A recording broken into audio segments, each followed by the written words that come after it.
What is going on, guys? Welcome back. Commentary for you. Before we get started, I just want you to understand on the right side of your screen, we've got a live stream from a month ago, live streaming for help, wanting the community, the Beezers, however you want to frame them, to help her get set up in the quote Villa 2.0. So understand that much of what she has right now is from donations, whether it was PayPal, Hameo, YouTube channel donations. And then obviously we have the video from today titled Hello. She comes online and she wants people to feel sorry for her based on not having anyone to make coffee for. So she's passively saying to them, "Hey, I don't have anybody to make coffee for." And later on, she talks about how, I wake up alone, I go to bed alone. And she actually uses that as this mindset of, I don't have motivation to do anything. The only thing that I want to do is take these gummies. And I understand that you guys are sitting here and you're telling me that I need to be strong, but I just can't be. And she actually yells at them. And that's what I thought was really interesting is she yells and says that they should not tell her that this is going to ruin her channel and they should understand that she can't entertain them like this. The reality, though, is that Chantal comes online like this, in my opinion, intentionally. She comes online in this somber state, wanting them to accept all of these problems, wanting them to comfort her, wanting them to keep her company, and slowly but surely, they're not doing that. Because honestly, a lot of them basically won't relate to what's going on. A lot of them are kind of giving her advice, whether she's asking for it or not, because she's presenting these problems so frequently. And in this stream, she goes on and says, "Listen, my life is more than my channel. I don't live to make content for you." That may be true. I will agree that no one should get to the point where they live to make content for another person, but you have to understand that your livelihood is based on said content. And to that point, Chantal comes online and she kind of says, "Hey, most people are probably getting up, getting ready, going to work. I don't have that." And it's interesting to me, she immediately, almost seconds later, says, "I don't feel like doing anything."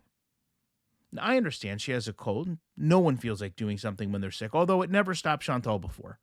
If you've watched Chantal, you know she would go out sick all the time, reckless abandon, never care about another person. But the fact that she had talked so much before, when I get back to Canada, I'm going to get a job. I'm going to do this. I'm going to do that. And a lot of people, myself included, said, hey, that'd probably not be a bad idea. Number one, it's going to help you set a routine, which you're lacking, admittedly.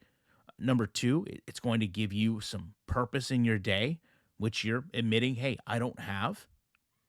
And number three, it's going to help you go out and meet people. Now, I don't mean you're going to meet people to try to spark this new relationship to make Salah jealous, but you're going to see that, hey, there's people out in the world that you can laugh, you can have fun with, you can enjoy their company. They might even enjoy your company. I know somebody saying, oh, no one would ever enjoy Chantal's company. Listen, I'm sure she could go out and make very impactful, meaningful changes in her day with just happen chance conversations with regular people that she meets in the store or the gas station or the grocery store that don't know anything about her other than here is this woman making a joke, laughing at herself, whatever the case may be. All of those things would kind of be positive blocks that she could build out with her day.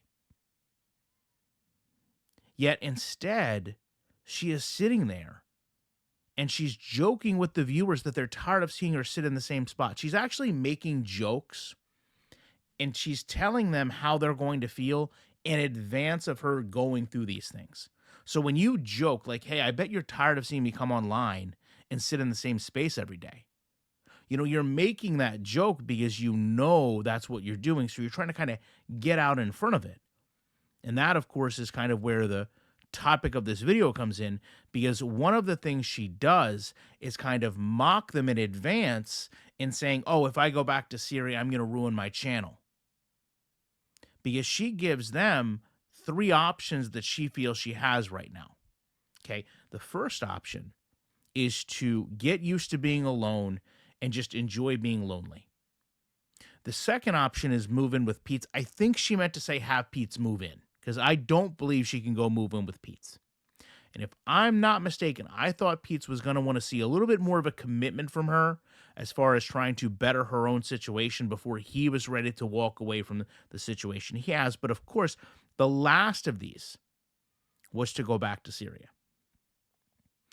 She tries to frame things during this entire stream that no one understood the relationship that her and Salah had, that it was never as bad or as good as it would be made out through reaction channels. She kind of really, really gets frustrated that they're bringing up all the stories of him cheating. She talks about how she chose to forgive him. But in my opinion, did you really forgive him if you're coming online just about every single week, talking and recanting and reliving these moments? At the end of this stream, she really does something that as a creator you never want to do. And that is completely take everything that you've built for granted. Okay, not just the monetization, but the actual viewer. And she says to them, if I go back to Syria, be better for me because I have, more ability to depend on Salah. I have less bills that I need to worry about. And I have Julia. Missing Julia now when she already has the kitten is a pretty bold statement to make. And it seems to me like the kitten is doing what kittens do. It's climbing up curtains, tearing up furniture. But I would offer that the only reason it's doing that is because there's no one there to oversee it. There's no one there to engage with it. There's no one to interact with.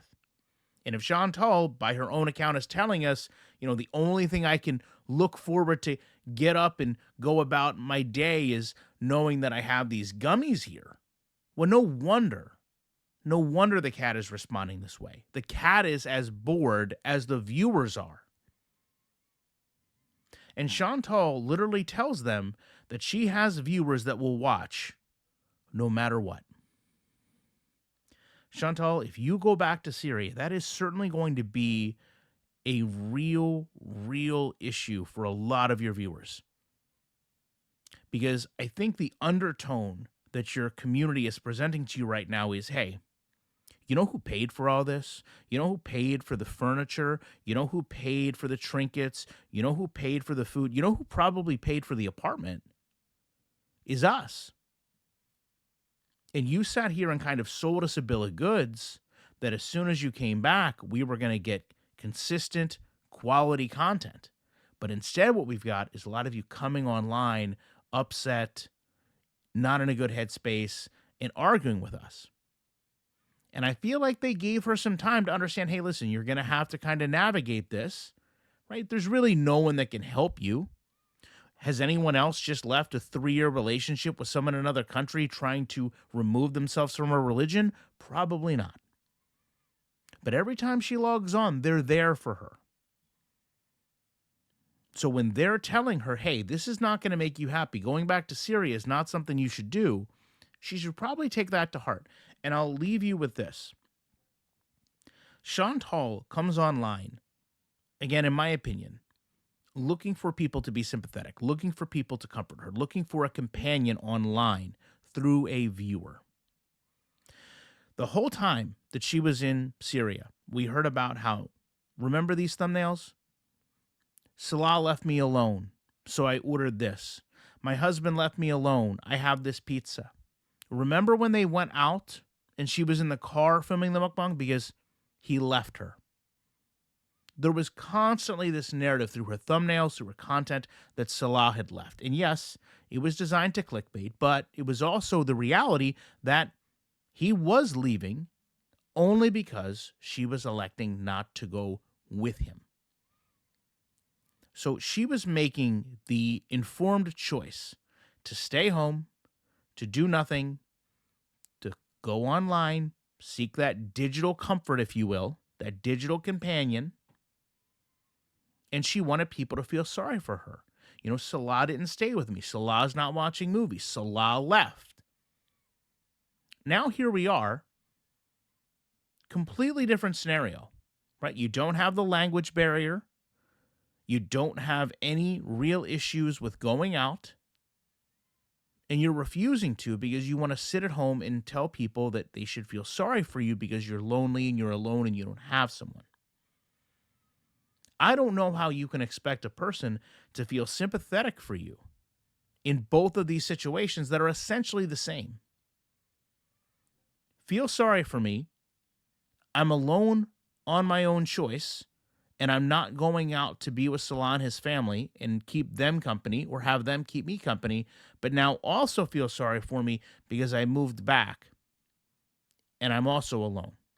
And I'm not going out because I don't have the means to do so because you didn't buy me my scooter. When I watch this, Chantal, I'm constantly reminded why people tell you that you can't be happy in your life with someone else or material possessions or money or cars or whatever it is. You're never going to find happiness through someone else unless you're truly happy yourself. And I would hope at some point you're learning that lesson, as challenging as it may be, sitting in that apartment where you should be thankful. You should look out and say, hey, this isn't all that bad of a situation. Not every person has the ability to click a button on their phone, go live, and be given thousands of dollars each month. Not everybody can go online, post a link, and say, hey, I need donations, and actually get money time and time and time and time again. Now, I will offer, if you go look at the most recent fundraiser, yeah, it's not doing that great. But we also know that these people have given probably more than they have to give in some cases, and have also given more than they probably should have based on how many times she asked them to give. Love to know your thoughts on this. Appreciate you watching it. I'll be back as soon as I can with more commentary.